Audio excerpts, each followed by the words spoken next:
Okay. I'm going to be talking about wild horses and grazing. And Boy, don't forget that and western microphone is your rangelands. friend. And I wish I could come here and give you a whole bunch of solutions, but I think we're to the point that it's almost a point of paralysis for the BLM. They're to the point that they can't do anything. And they search and they try to find something to grab hold of as the next great thing that'll fix the problem. And they have done that repeatedly since the time in 2004 that I got on the board. That same thing has happened repeatedly over and over again.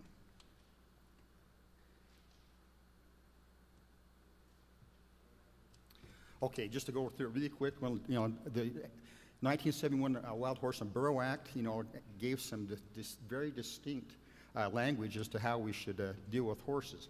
And they directed the BLM to protect and manage and control those horses in their populations in concert and consistent with the land's ability to maintain those horses. They wanted to achieve a thriving natural ecological balance. This is language that we can all agree with, actually. And it said to immediately remove wild horses or burros to achieve appropriate management levels. They were to manage horses where they currently existed, and that created horse areas, and those eventually turned into horse management areas, the HMAs, and they were to consult with the local or the state or wildlife agencies. In 1976, they found out that they couldn't gather these horses with a horseback, essentially. We ruined a lot of good horses. In fact, my early part of practice was taking care of horses with bowed tendons that were running wild horses. So they decided they better start using helicopters to accomplish their goals. Okay, in '78, some important things happened. They instituted an adoption program, and the BLM was told to remove excess horses to achieve AML by destruction or other means. That's in statute, that's codified. And other means might be sterilization or natural control, and to destroy those horses for which no demand exists. And that's what's actually in the law. In 2004, the Burns Amendment allowed for unlimited sale of horses, so the horses could be sold without restrictions as to where they went.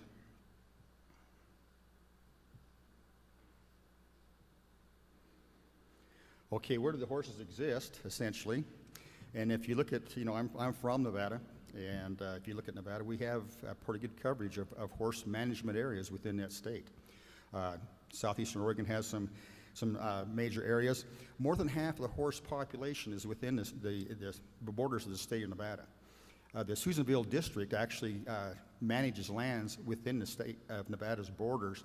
And so if you consider those also with Nevada, we have by far and above the vast majority of the horses in the program.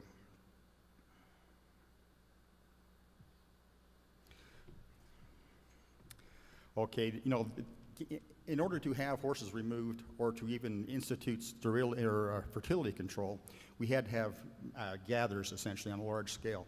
This particular gather was on private property, and that brings up an important point. Right now we have an estimation of how many horses are on the western rangelands at 67,000. And I really believe that has no accounting for the horses that are outside the horse management areas. The private lands and lands that were not included as HMAs have a large number of horses, and that's becoming a greater and greater problem.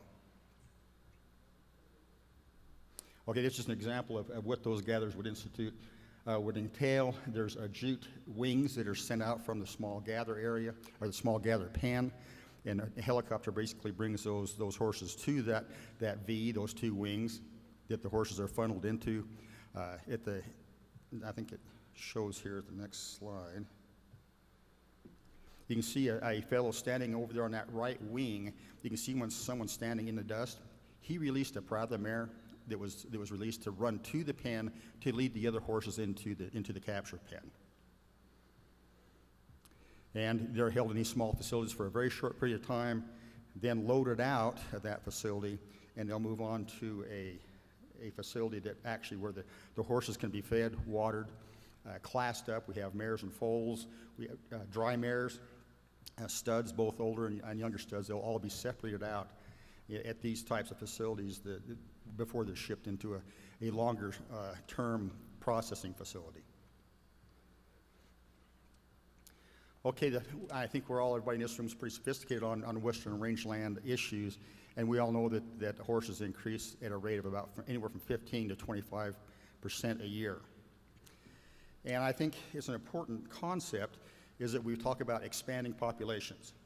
No matter what size box you start with, if you have an expanding population, they're going to grow and to the point that they exceed the resource potential of that box. So even if we expand the box, i.e. remove cattle from the rangelands, those horses will still expand their populations to fill that greater box. So the important thing that we have to think about is doing something with the annual increase in horses.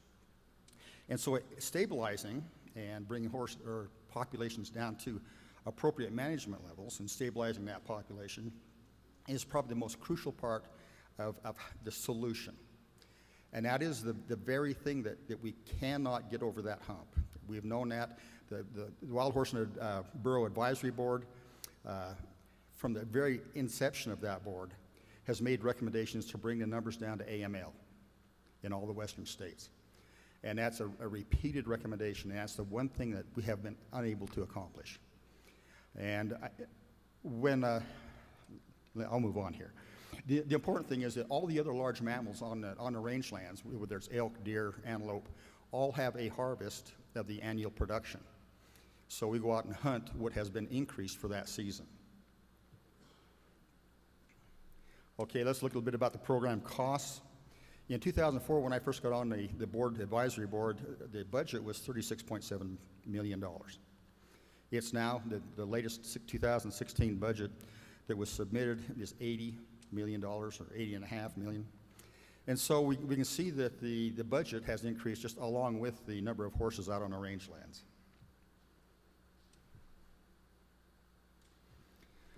Okay, the horses are a very vigorous animal. You know, they're mobile, they're big, they're intimidating, so they basically rule the roost when it comes to limited water sources. So the first thing that will go away are the other mammals. You know, and as far as, for that matter, even the birds, because as the forage is diminished around those limited water sources, then the horses, you know, as they grub things out, the wildlife will simply move away. And so they're very mobile and very capable of intimidating the other wildlife. If those populations become too dense, simply the wildlife will just disappear into other areas. Or if enough areas are affected, will actually decrease wildlife populations. And there really are no actual natural predators for horses. Mountain lions to a small extent, maybe on the foals, but not enough to maintain. If we had enough mountain lions to take care of the horse populations, we would be losing a lot of livestock and every other wildlife on the map. Okay, national, or throughout the West, the appropriate management level, or the population number, should be about 26,000. And in 2012, it was at 37,000, and currently we're at 67,000. So in a very short period of time, we're seeing, you know, a massive increase, and we're well on the way to being 300% over appropriate management level west-wide. In the state of Nevada, most of the areas are at 300% over appropriate management level. Okay, after they're captured, they go to either short-term holding, which is very expensive, or into long-term pastures, and there are about 48,000 head that are in those types of situations. The biggest problem, this is the crux of the problem for the budget. More than $60 million out of the $80 million budget are being spent to feed these horses. And we have to look at, you know, no matter what side of the issue you're on, this is the problem that we have to come to terms with. Society has to decide, what are we going to do with these excess horses? I think we can agree that we have to do something about the expanding population and bring it and harvest, essentially, the annual increase, but what will we do with those horses at that point? And that is the struggle that we're fighting right now. Okay, just go back to the populations a little bit. In just 7 years after the passage of the Wild Horse and Burro Act, we were at 54,000. And that coincides with when he started using helicopters and started the adoption program and other more aggressive means of dealing with the horses. In 2007, we were as close to AML as we've ever been. And the Congress looked at that and says, wow, we're there, you accomplished what you needed to do, and stopped funding, money for gathers. And at that point, we can see what's happened since 2016. We're sitting up there at 67,000. Worst case scenario, we got 48,000 in holding and 67,000 on the rangelands. As far as adoptions are concerned, in 2002, they were adopting about almost 8,000 head of horses a year. For the last few years, about 2,000 head is all they can get adopted. So adoption is a sidelight. That's kind of a sideshow. It really isn't a solution to our problem. It's helpful to adopt 2,000 horses, and a lot of the programs that are privately funded out there to train horses and get them in, prison training or other trainer incentives that they do with different contests. That's still a sideshow. It really honestly is. It's not going to solve the problem for the rangelands. In 2001, we actually removed 13,000 horses from the rangelands and did so for several years after that. We're down to less than 4,000 per year.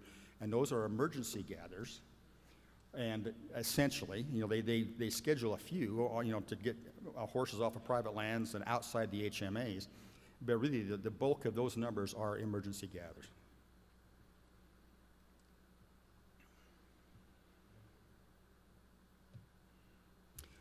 Okay, we've actually, the adoption program overall has been successful.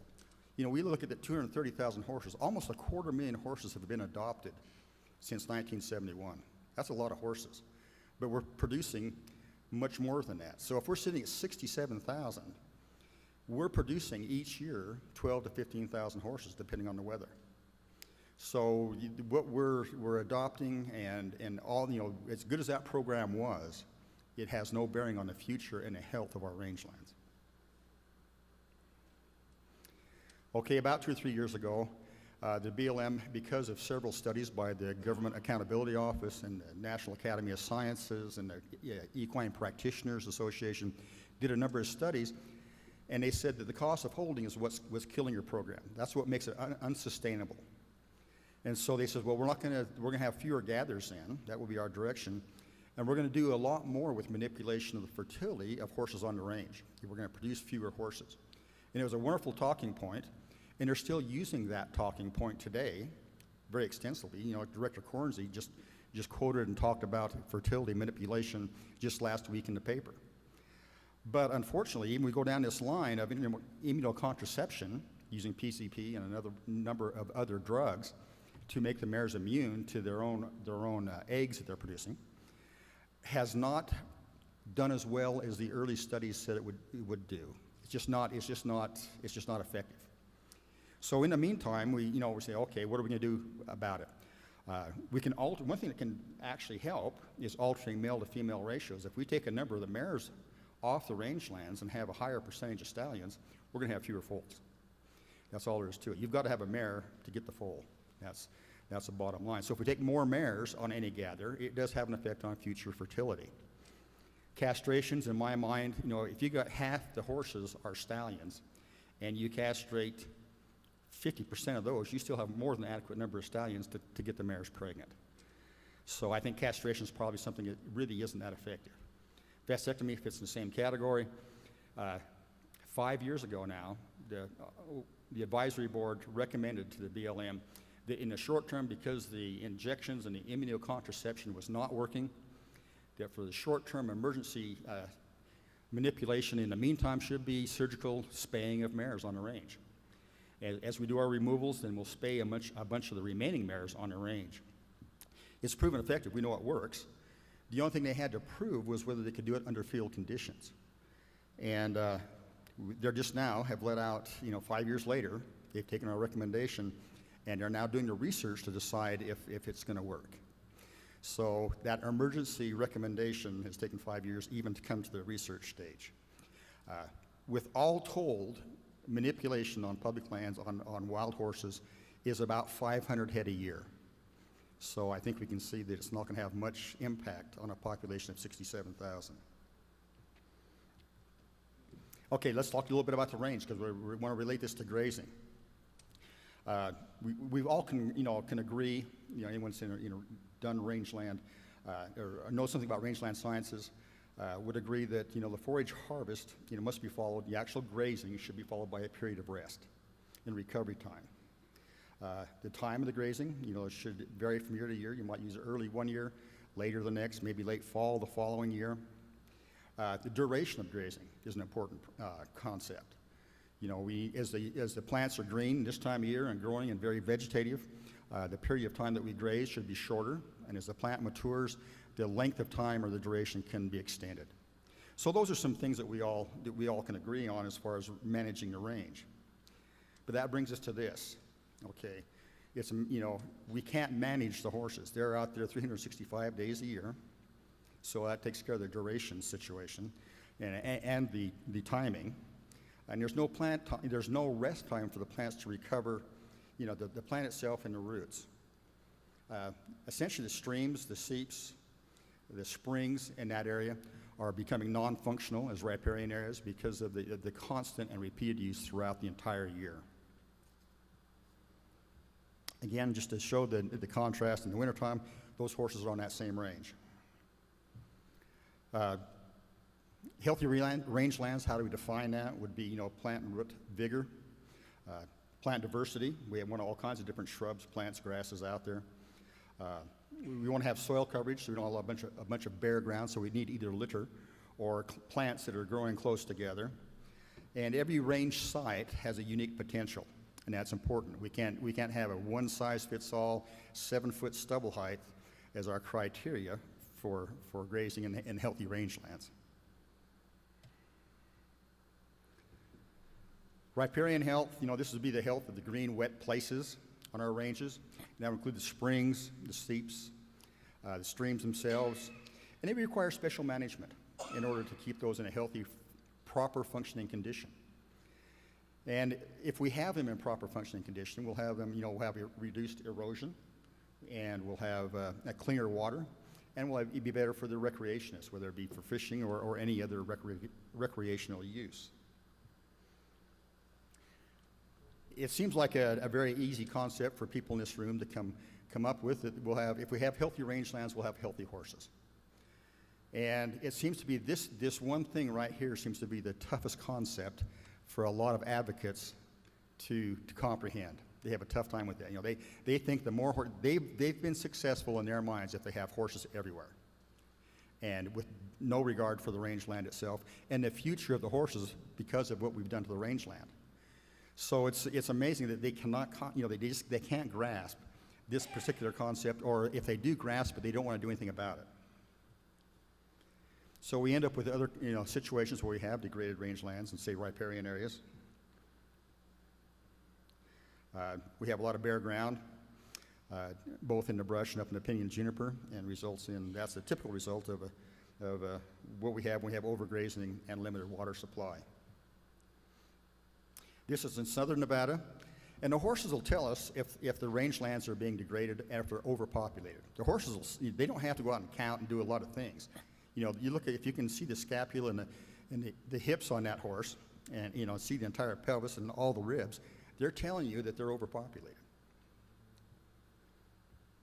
Again, the bare ground. This is close to a water source, so the thing we have to worry about is this water becomes more scarce.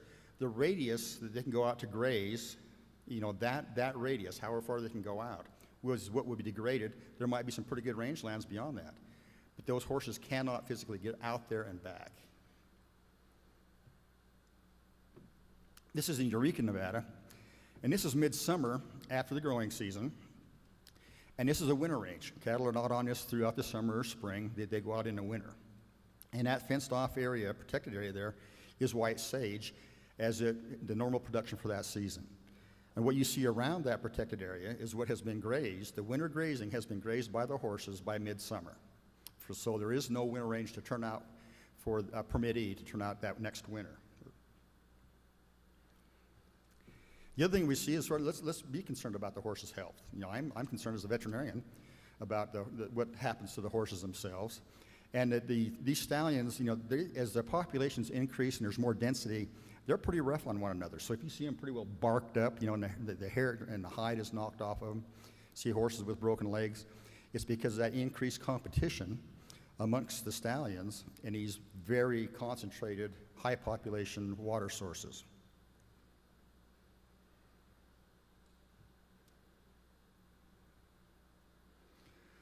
Okay, if this horse was in private hands, and it was along a county road in a grubbed out pasture, I guarantee you there would be complaints going to animal control within that local community. You know, why should we as a society accept this type of horse condition out on the rangelands when we won't accept it when it's under private ownership? So I think it's an important concept that the way the horses are being managed currently with this overpopulation, we're seeing this, and morally, that's not acceptable.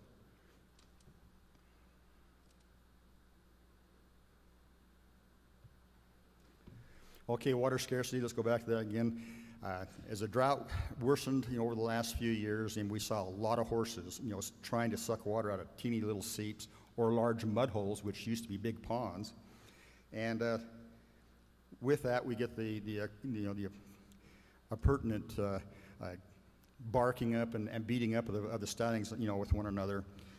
Probably worst case scenarios when we start seeing a lot of this, we have horses dead around those water holes.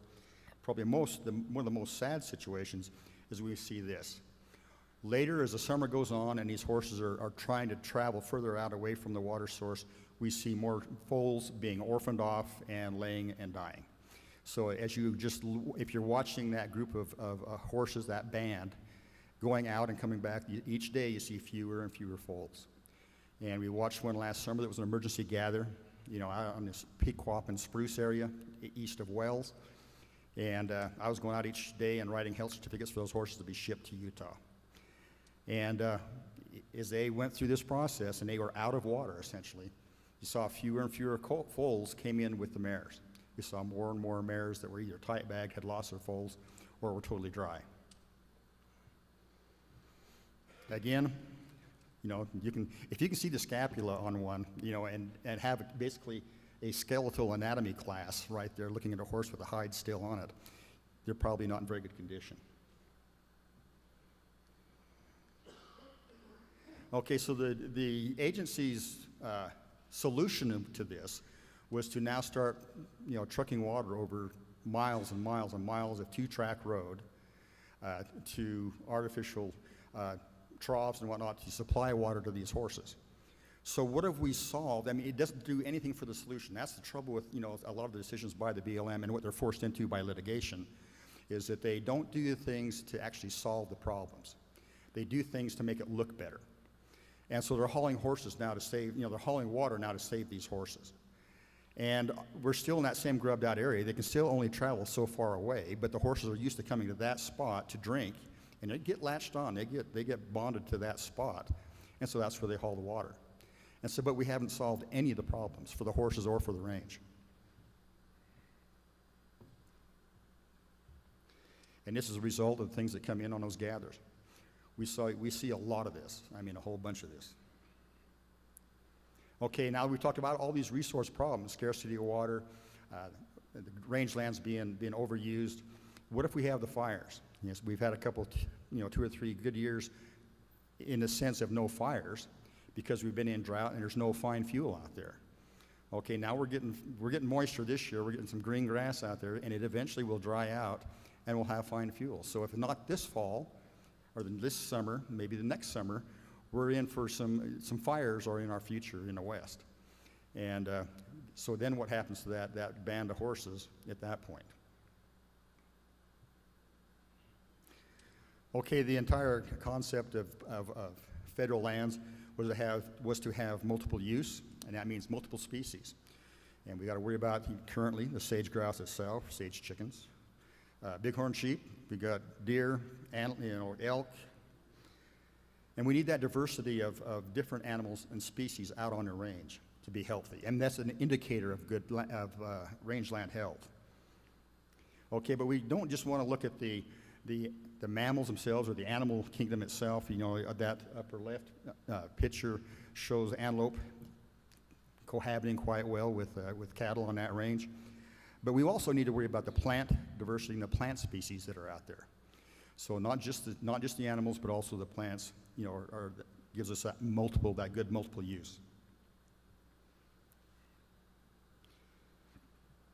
Okay, if you look really close at that, above those horses up in the brush, there's a bull elk, and that shows the intimidation of the capability of a horse. An elk is not intimidated easily, but in this situation they were. Antelope hunters will complain repeatedly about horses keeping antelope away from water sources. Okay, sage-grouse habitat, they've designated focal areas. A little less priority is put on the priority habitat management areas. And then the general habitat is probably a little lower down the line of priority for the government or for the sage-grouse recovery. And if we look at throughout the West, HMAs containing sage-grouse habitat are 106 out of 180 some odd HMAs in the West. So way over half have sage-grouse habitat. Okay, there are 15 million acres of sage-grouse habitat within HMAs. The AML for those 106 HMAs is 12,000. The population currently is 37,000 with sage-grouse habitat. Just in the focal areas, they've got to remove 4,500 horses, in the next 4 to 5 years in order to bring just the focal areas, the high priority area, not the other two designations of sage-grouse habitat, to bring it down to appropriate management level. And that's the commitment that the BLM has made on sage-grouse habitat, is we will bring the focal areas down to AML. So the other two areas or groups of sage-grouse habitat are out of luck. But at the same time, cattle will be grazing, will be affected in those areas where horses will not be managed. Okay, that map right there, I apologize. The sage-grouse areas are in the pastel blues and pinks. The horse management areas are in the bold outlines, and it shows the overlap throughout most of the state of Nevada. There's more than just rangeland concerns. This is just south of Reno. This sort of thing is happening fairly frequently. You look at that car on the left, that little red car, no one was killed in that. But 3 horses were dead, 3 vehicles were affected, and that happened just before daylight one morning south of Reno. And we have horses grazing on DeMonte Middle School on the lawn where the kids go out for recess. I mean, there are major impacts into urban areas also. I just want to talk for just a minute about the Tuscarora Gather in 2010. Started as a maintenance gather, which was just to bring the horse numbers down. The helicopter went out, and it immediately became an emergency gather. They realized the horses had no water, and they were gathered up into big bunches, which shouldn't normally happen. The sad thing is that the advocates heard that there was an emergency up there, so they went to court and stopped the gather. So now we have horses sitting out there with no water for several days while this went through the courts. So the BLM actually did, and I have to give them credit, they did a great job, and the contractors did a great job to try and adapt, and so we didn't have a major catastrophe there. Okay, you don't see that many horses coming in. This was in the first 40 minutes of the gather the first day. They had 220 head that they gathered in the first hour. That's not normal. You should be bringing in 10s, 20s, 2s, and 3s. You don't see them bunched up unless there's a major crisis going on. Just a little more, you just don't see pictures like this happening. That helicopter is working that bunch just like a border collie dog. This was the water sources out on the flat, out there out on the plateau. And if you look at the next one, actually shows dead horses around that water source. More horses running across a dry lake bed or dry pond. The north rim, the north border of that horse management area was this deep canyon. So it was a natural boundary to hold those horses south of it. There was one source to come down to water right there, and look how steep the gradient is, or the slope coming down to that water. They basically had to slide on their hocks to get down to water. And during this gather, there were fishermen camped for 3 days down at the bottom of that trail. So the horses were not even using this water source, the only one that was left. You can see that, while the court action was going on, the BLM was trying to haul water out to these ponds. You can see what the result is there. They did try and go ahead and put it into troughs to try and save the water, but still attract the horses to the pond itself with, some limited results. So what I want to get at there is that the court actions actually, we had more mortality in the horses because of the court actions. And because those horses were dehydrated when they were brought in, that first big bunch, they were allowed to drink freely, their water source. And unfortunately, that was, that in itself killed a bunch of horses because, we actually die of water toxicity when you have been dehydrated and then you have free access, drink too much, you'll actually have swelling of the brain, and horses die from that. Okay, the employment and the contribution to the economy, or what happens to the economy because of horses. The ranch spends money. They buy fuel, they buy feed, they buy, whatever they need for the ranch, equipment. Their property tax revenues are very important for our smaller communities. And we have employment of families, and they buy groceries, they buy clothes, shoes, whatever. In Nevada, in 1984, there were 660,000 cattle. In 2015, there were about 450,000. The sheep is an amazing thing to see. 1.3 million in 1920, and it's almost not an industry in Nevada now. 57,000 head of sheep. Since 1970, about when that act was passed, we have lost 450,000 AUMs in Nevada. These are permanent, not because of fire closures or any other closure. These are permanent loss of AUMs. A study done by UNR, and a value of an AUM to the community is $68 per AUM annually. So every AUM that's in that county, or in that district, supplies $68 to the economy of that county. So if we take that 450,000 that we've lost statewide and then multiply that out, it's $30.6 million that we're losing statewide annually because of loss of AUMs.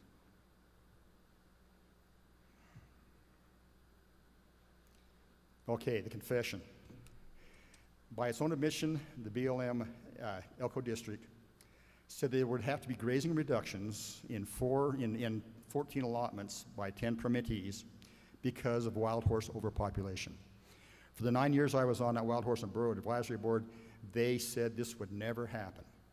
They would never cut grazing because of wild horses. And we've all known it's happening, but finally they have actually fessed up to it and said that yes, that's happening. The current population, the AML for those four horse management areas is anywhere from 440 to 740, the high end. Current population is 4891. So it shows you, it's all within priority sage grouse habitat. And just to show you, if you look at don't have a pointer. The Elko County is the northeastern portion of the state. At the very bottom, you see that county, the line, the straight line running across. The four HMAs that are affected by that overgrazing are the four just above that line in the Elko County.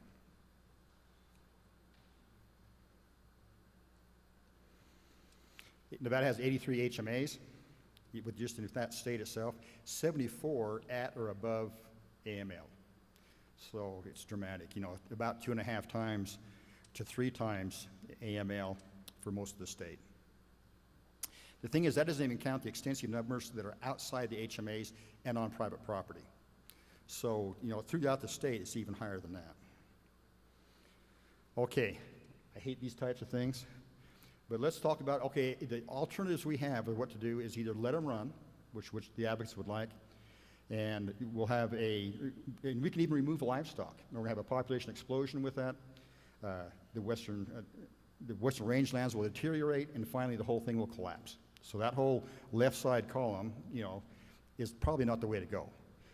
Proactive management, we can start talking about, if we look at the right side column coming down, the reproductive manipulation, that essentially is something that we've shown is not working well. So let's eliminate that as a major solution. Okay, we gather them, we can remove them, and do we hold them, or do we go ahead and depopulate the holding facilities And there are only a few solutions to that. Either you turn them back out, you have unlimited sale, you donate the horses to other countries like Central American countries would love to have a bunch of these horses, or do we have humane euthanasia at the holding pens? The one that's up there in yellow is one I think we're going to have to consider before this is all said and done. It's going to be part of the solution to have euthanasia on the range. It's a hard thing to say, and I think it'll be a very tough thing to do socially, but I think it's something that's going to have to be done. So I think what I want to close up with is that, on Western range lands, essentially, that's passive management is not, we're going to ruin, what is the true cost? If we're going to talk about economics, the cost of having degraded and ruining Western range lands and having those areas go through a threshold that they can't recover from. If you degrade to a certain point, it can recover. If you go through a threshold, it cannot. So what is the true cost of going through that threshold? And I think we have to decide that as a society. And with that, I think I'll go ahead and let Callie take her time. Thank you, Boyd. While Callie's making her way up there, I wanted to have just question and answers for Boyd. Seems to me you left the best solution out of your theories. People would pay $5,000 for a hunting license to go out there and shoot them. Why don't we do that? That's on-range euthanasia. We didn't go into what that might entail. Yeah, Boyd, I was just questioning, you say we're selling 2,000 a year off of these holding areas. Is that about right? You mean an unlimited sale? The microphone is your friend. Yeah. The sale, how many of those horses get back to the hobby horse owner in town and then get turned out because they find out they can't deal with them and they don't want to feed them? I'll bet you there's half of those go back out. Do you know anything? It's not quite half, but it's a significant Boyd, percentage. microphone. Talk to the microphone. Okay, it's not half, but it's a significant percentage of people who just don't get along with the horse after they've adopted, and it's taken back by the BLM. What was that? Or turned out. Exactly. Oh, question right here, Boyd. My question is, I see these helicopters terrorizing these animals. Do you think it's an okay way to round them up? Actually, I do. That process has been examined by a number of horse protection organizations and the American Association of Equine Practitioners, and they have all, they've all concluded that actually, overall, with the number of horses that they are gathering, that the mortality is running about 1% on those horses that are gathered that way. That those organizations and the AAEP concluded that it was an acceptable way to gather the horses. So I would have to go to, they are the authorities on humane treatment. And the mares that are gathered that you talked about that were reproductively manipulated are given PZP, correct? That's the problem. In 2007, we had extensive fertility control on the mares that were turned back out. We wouldn't be where we are today. We would have held them at AML. That's the trouble. They gathered them, got down close to AML, and walked away. So anything that happens, and the fertility control is of no value unless we're starting at AML. If you're up here, you have to wait for all these mares to die off. We have to get down close to AML. It'd take years for that to happen. So we have to get down there and then institute the fertility control on the remaining mares. Who holds the license on that fertility drug that's given to that horse? You know the answer to that, but I want you to say it. It's actually HSUS. The Humane Society of the United States profits from this? Are you kidding me? They say there's no profit incentive for them. Of course not. Anything else? By the way, that's a pig product that's put in that mare. HSUS is selling a pig product into your horse. Dr. Boyd Spradling, thank you very much. We appreciate it. Our tag team, second one, Callie Hendrickson. I'm not sure where Callie's going to go. I first met Callie with the Colorado Conservation Districts. Continues to be a person on the land dealing with issues, looking for solutions. Boyd just gave us the big picture problem. Now we're turning it to you, Callie, for the solutions. Callie Hendrickson. Thank you. Thank you, Trent, and thank you for everyone for coming and working on these federal land issues that are so near and dear to all of our hearts. Absolutely, Dr. Spratling just did an excellent job of overview of what all the problems and the situations are. I come from Colorado, and some of you may wonder why that's from the wild horse world, but I work for a couple of conservation districts, the Douglas Creek and White River Conservation Districts in Rio Blanco County, which is home to the majority of the horses in Colorado. And so that's where I've gotten so engaged in this issue. I sat on the advisory board with Dr. Spratling for 3 years, and I sit as the American Farm Bureau's Federal Lands Committee Chair. So as many of you, and all of you, the federal lands is a high priority for myself. I want to give just a real quick, this is going to be a video that the National Horse and Burro Rangeland Management put together, National Horse and Burro Rangeland Management Coalition.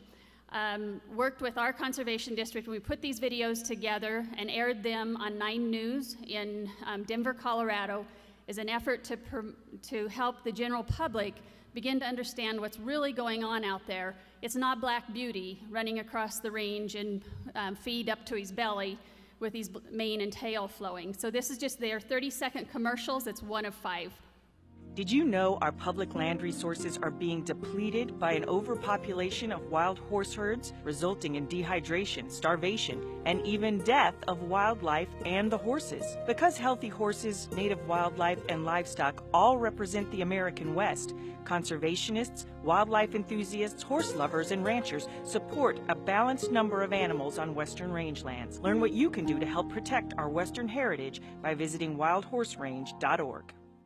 So we were able to air those on the TV station for the month of January, and then those are available on our website as well as Facebook.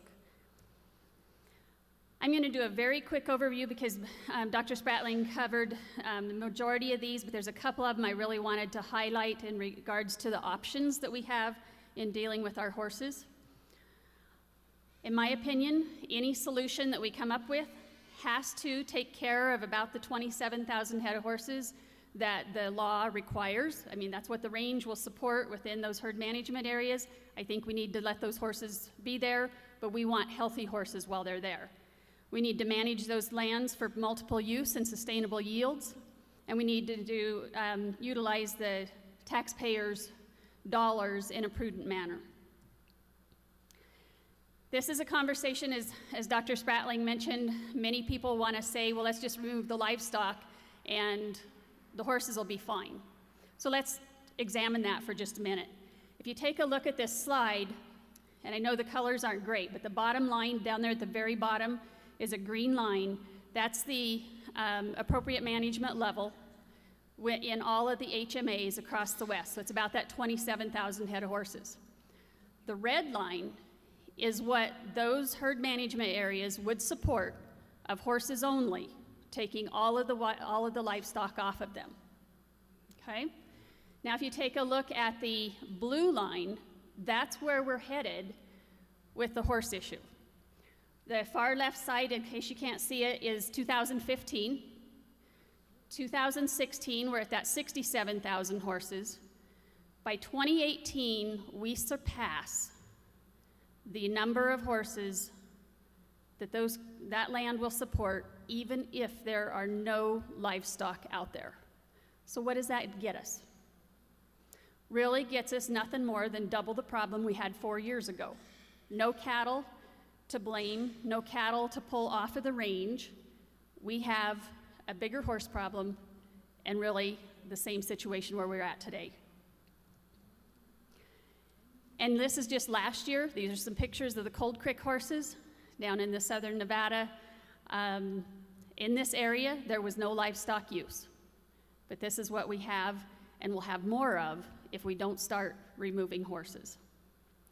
This is a riparian area. I had the chance to go do some tours in Elko County, Nevada in August of 2012. You can see in that upper right-hand corner, there's a cage that's protecting the grass there. It's about 8 to 10 inches tall, and you can see what the rest of it looks like there, where the horses have been, and they have, in some of those cases, they've they've pawed those cages trying to get that last little bit of grass that's in there. So they're pretty hungry. This is just another picture of the exclosure that Dr. Spratling showed, just a little more zeroed in. So the options we talked about, removing the horses but putting them in holding. Let's talk a little more detail about what the cost really is with that. So right now we're over $60 million a year in holding those horses. There's roughly that 48,000 horses in holding. For every horse that's put in holding as a young horse, so let's say he's a yearling or a 2-year-old, we're looking at up to $50,000 to hold that horse the rest of his life. $50,000 per horse. Director Cornsey came out with a statement last week that we're talking $1 billion just to take care of the horses that are already in holding for the rest of their life if we continue the way we are right now. I don't know about you, but that's not a real acceptable use of taxpayer dollars. And then the other issue is they are no longer free-roaming horses. While any of the holding facilities I've seen, they are very healthy, very full, very well taken care of, but they are not free-roaming horses. Fertility control, in my opinion, very much similar to what Dr. Spratling talked about. I just wanted to use an example. If we have a 500 AML location, there's roughly 1,500 head there. How many years is it gonna be, even if you sterilized every mare out there and made it a non-reproducing herd, how long will it be before the numbers are back down to 500 head? And when they got back down there, do you really think that range would be able to continue to support 500 head? Or have they degraded it to the point that they cannot support even the 500 head? Adoptions, again, another really good, feel-good solution.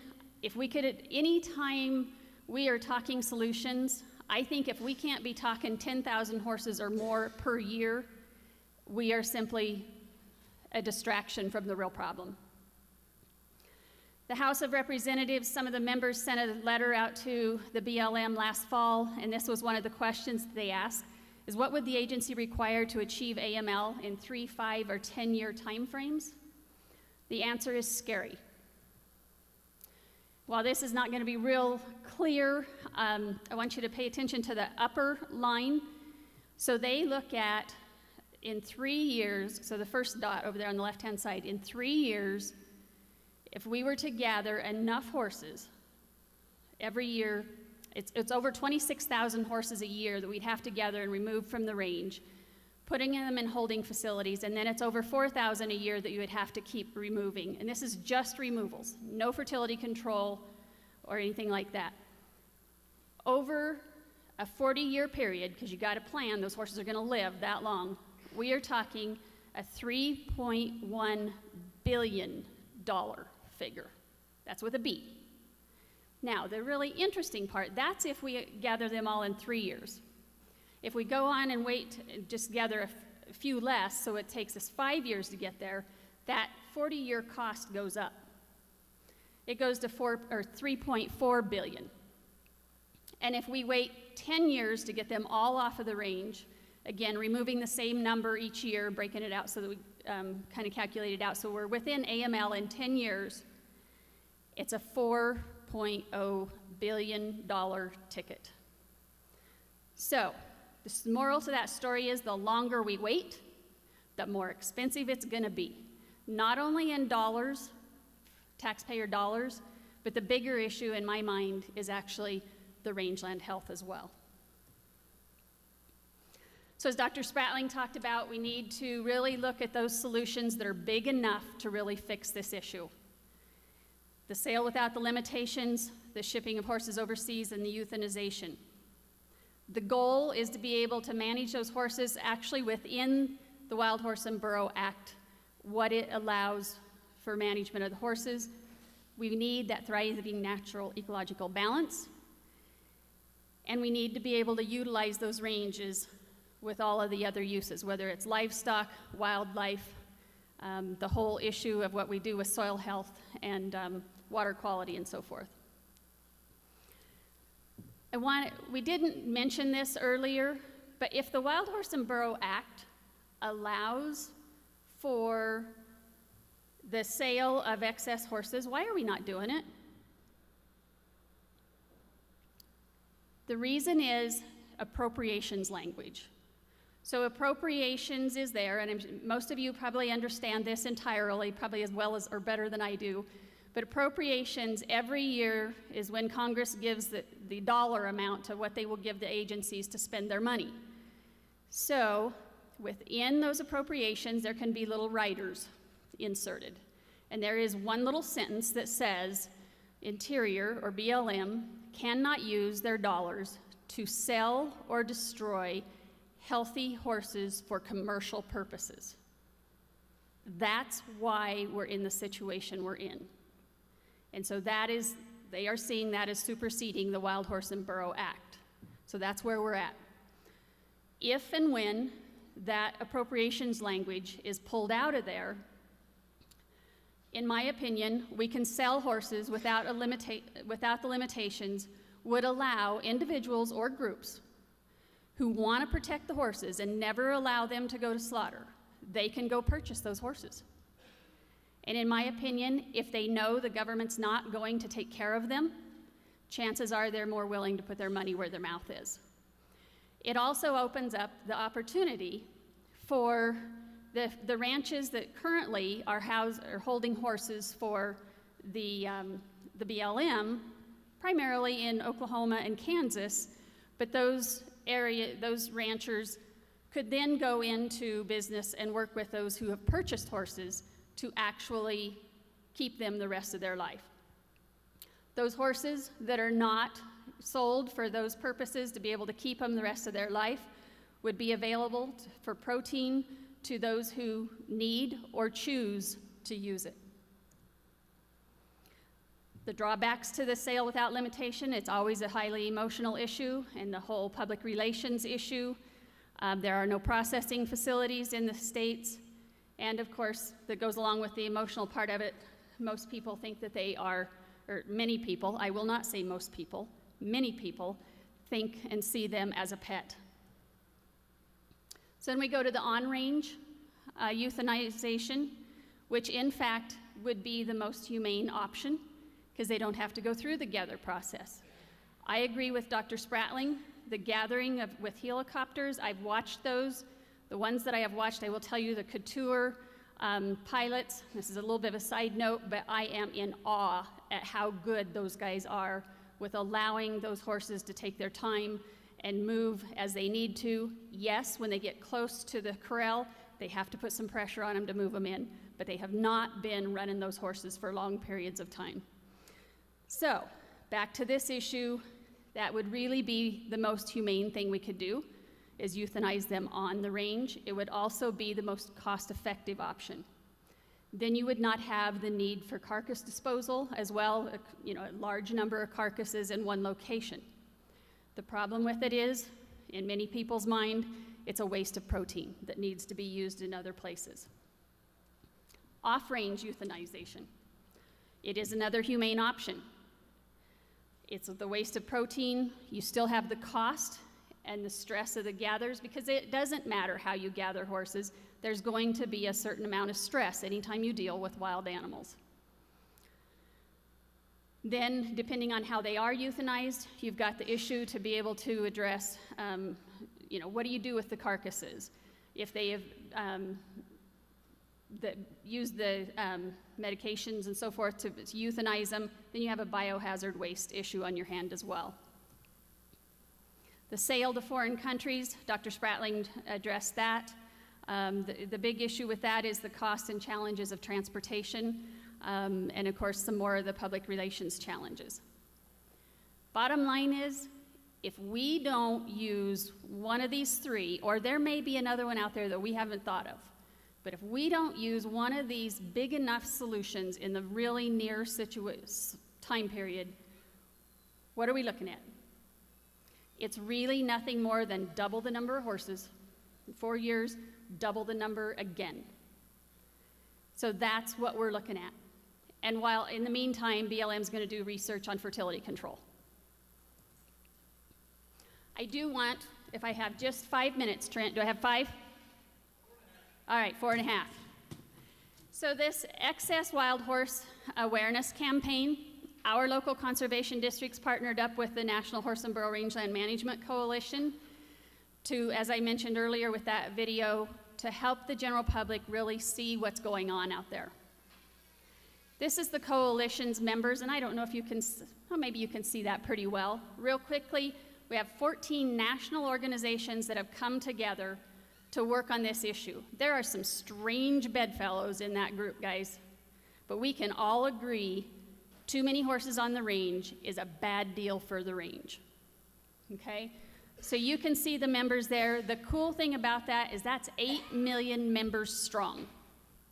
And I honestly believe that those kind of coalitions behind the right projects can make things happen. This is the website, and I also, I've got some cards with me, but I encourage anybody to go to the website because on that website we have sub-pages, the 5 of them, focus on horses' welfare, wildlife impacts, rangeland health, Western heritage, and the taxpayer dollars. Each and every one of those pages not only has the short video that goes with it, we have fact sheets on there as well that you can print off and provide for any kind of a group like this that you've got. In fact, I left 2 of the fact sheets sitting on the table and outside, and we would encourage you to pick those up. I'll just leave you with this one here as one more of the videos, and I will be done. Our public land resources are being depleted by an overpopulation of wild horse herds, resulting in dehydration, starvation, and even death of wildlife and horses. Unchecked wild horse numbers are damaging western rangelands and supporting ecosystems. Public rangelands are suffering because wild horse populations are exceeding their ecologically sustainable thresholds. Learn what you can do to help protect the environment, wildlife, and horses by visiting wildhorserange.org. Okay, with that, Thank you, Kelly. thank you. Okay, we're going to have a little question and answer, but don't leave your seat. Todd, sit back down. Anybody have a question for Callie? Yes, right here. Harney County. Got the little Harney County delegate over here. We have several HMAs in Harney County. If it was on the range euthanasia and you're leaving the bodies out there, you'd have to do a couple hundred at least a year. And people that come to see the wild horses, see these bodies, you're going to get more complaints. So how do you do that on range unless the bodies can be used some way? I know coyotes and predators take care of those bodies pretty quick, but if you need to take an HMA that's got 1,000 horses, you get it down to 300. That's a lot of bodies left out there. No, and it's going to be different for each area. And the one thing I should say is that not one, I mean, we got to get down to AML. But then we need to use all of these tools that we talked about. We need to have all of those available.